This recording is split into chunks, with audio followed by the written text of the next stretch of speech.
Hey everybody, Isaiah Super, pastor of Life Church, Somerset, Kentucky, coming to you today with just a few things to think about, and I want you to think about them for just a moment as well. The book of Nehemiah gives us a great insight to a lot of little practical living lessons, but the one that I want to focus on today is when Nehemiah comes back from captivity and begins to look out over the city that he once knew.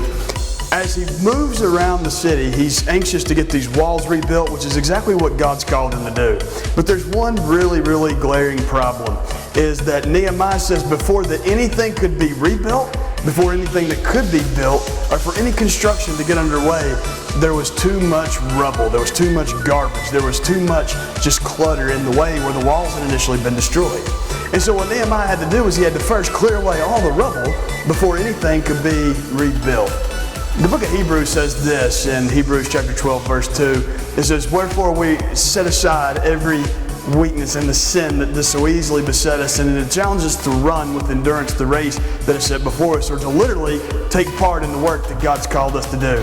I want to ask you this, drawing those two parallels from those two things, what is in your life that's not allowing you to run effectively, and maybe what needs to be laid down so that you can? Secondly, what maybe needs to be removed? What rubble, rubbish, or garbage in your life needs to be removed so that something can either be rebuilt or so the building can take place? Hey, that's just something I think about. This is Pastor Isaiah. I'm going to ask you to think about it for just a little while today. Take care. God bless.